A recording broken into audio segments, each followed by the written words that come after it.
A.J. Allmendinger down the back straightaway here. Some of the other key contenders today getting ready to make a green flag stop. It would be their second of the race. Working lap 29 of 52. We're just on the cusp of having to go to a timed race. We might be able to get all 52 laps in. Jan Beekes.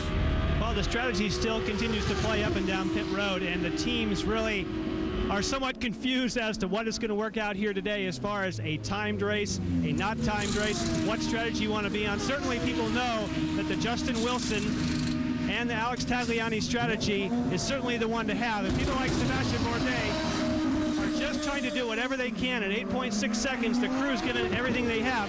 But will this strategy pay? Bourdais about to go a lap down to the race leader. No, that is Guy Smith, the other Rocket Sports car, the number 17. Guy Smith taking over that ride this weekend for the rest of the season. Mimo Gidley drove the car so well the last two rounds. Nelson Philippe was the driver the first couple of races of the season. Let's ride with Haberfeld here, who runs fourth. Gaston Mazzacani, the American medical response car on pit road. And he is down and away after a green flag stop. Mazzacani was up in contention in the top 6. This will drop him back to 12th.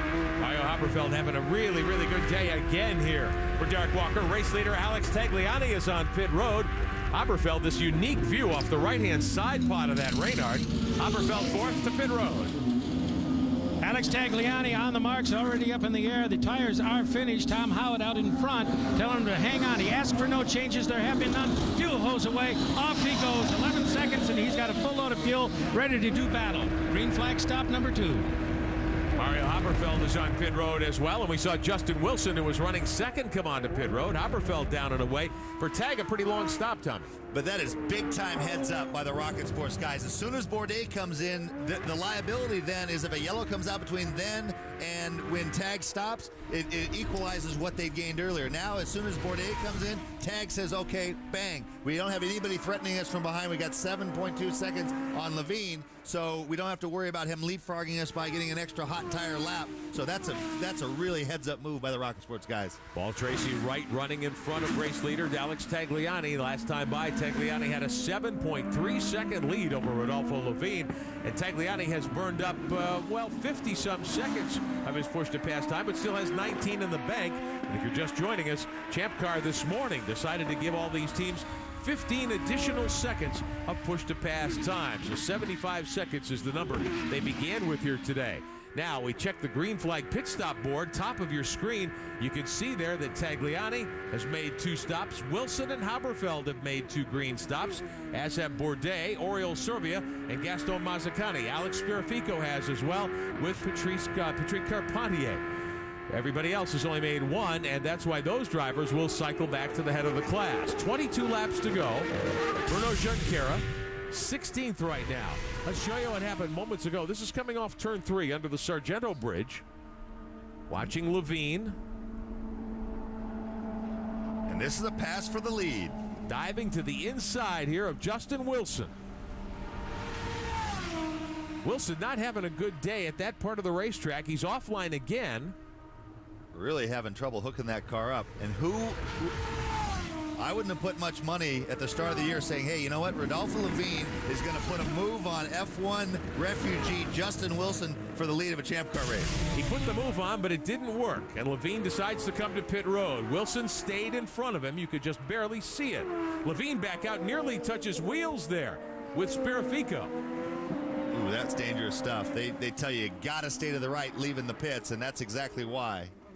On pit road, Mario Dominguez, quickly Jan Beekes. And unfortunately for Levine, it was 11.7 second pit stop, so a little extra time on pit road definitely hurt him when you see how close that track position is. 3 wide. They are close together on the backside. Haberfeld is there along with Levine. Now Haberfeld pressing Levine for the lead, goes offline at turn 5. That is Wilson in the MyJack car, the yellow and red machine.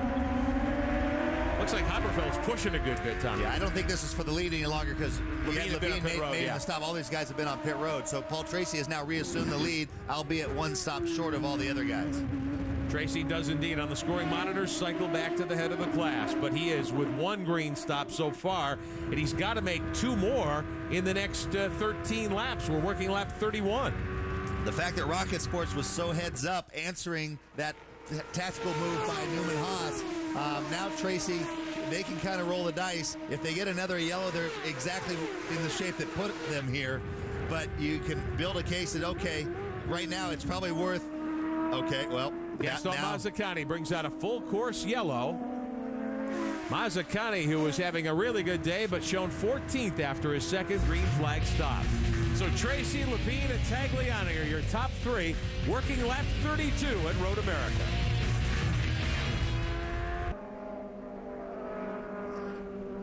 Still under caution after Gaston Mazzacani put the 19 car in the kitty litter 3 times in 1 lap. Final time at turn 14. And they said that was enough for the day. They went and got Mazzacani and drove him back to pit road in one of the safety crew vehicles, and the car is being brought in on the back of the hook. Paul Tracy will be the restart leader, but Jan Bikus, he's got to find 2 more green stops pretty quickly. He does. In fact, the team had changed their strategy a little earlier and brought Paul in because they didn't want to get caught by a yellow. Well, they got caught by a yellow because they weren't able to do enough laps, in their opinion, to bring him back on pit road again. He hadn't been gone that long, but of course, really, today, it's all about stopping early, and Paul Tracy didn't do it. And as Tommy has said, that's going to be a tough one to overcome. You're going to see a snapshot of how much that cost him, where Bourdais is going to end up after all this. Bourdais is going to be in substantially better shape by making 2 stops right in a row. They said he didn't have enough laps. If they'd done their math, they should have stopped on the next lap. And so they just didn't do a very good job of reacting to what was going Paul, when you're at the front, the best thing to do is to build a gap to your competition. You're at the front. We need to build a gap. Hello again. They're throwing yellow again. Can't hear Paul's end of the conversation very well, but they're talking about exactly what you said. He's got to pull away if he can. Yeah, it's just, I mean, this is bad all the way. And the worst part about this, to really frame this, and this is the way that it is with the rules now, is Paul Tracy made one of his signature moves to effectively win this race, perhaps going around Bourdais. Because the yellow fell in a weird spot, that's what started this whole domino effect. So at the end of the day, he's not going to win this race, most likely. He will have done everything he could and then some to put himself in the position to do that, and it's going to, the results are going to reflect something otherwise. So that's unfortunately the other edge of the sword if you want to build some uncertainty in these races. Riding with A.J. Allmendinger. He'll restart from 8th spot. And Allmendinger has only made 1 green stop as well so far. What Tracy's guys need to do is when they decide to make stops, they need to double up this time and literally make stops on consecutive laps once the window opens for the final time. Give him a chance to make up the ground if there's a caution. Right. And we've had 4 of them so far. Working on lap 33. There'll be 19 to go. And they're coming up to full song. Looks as though we might see a restart. Heading up the front straightaway. Paul Tracy leads him to the stripe. Green flag back in the air. Tracy trying hard to build that gap. Got a really good start. Here comes Tagliani in 2nd. Ryan Hunter-Reay 3rd. Rodolfo Levine in 4th. Now Ryan Hunter-Reay's got 42 seconds to push the pass time. Haberfeld makes a move and gets around Justin Wilson. Haberfeld to 5th, Wilson 6th, Jourdain is 7th. Number of green flag pit stops up at the top of your screen, along with the running order. Jimmy Vasser, who brought out the first yellow on lap 1, he's back up to 13th spot. And he is back on the lead lap. They have only made 1 green stop, however. Plenty of shuffling back in the pack. Riding here with Wilson. Jourdain behind him. Here's the look from A.J. Allmendinger's seat. Haberfeld loose that time. We thought he had a push in the car a few moments ago. Haberfeld and Wilson battling for 5th. And they have both made 2 stops. Of the top 6, 4 drivers have made 2 stops. The guys in trouble, Tracy in the 3rd place car, Ryan Hunter-Reay. Push to pass numbers at the top of your screen. How much time is left? A.J. Allmendinger's burned up 73 seconds of his. Guy Smith in 10th. He's got a minute left of push to pass time.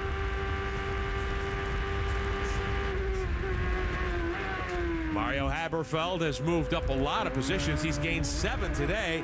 Coming in today, he was the big plus gainer all season long. 30 net positions gained by Haberfeld for Derek Walker's team, and Paul Tracy had lost 30 net.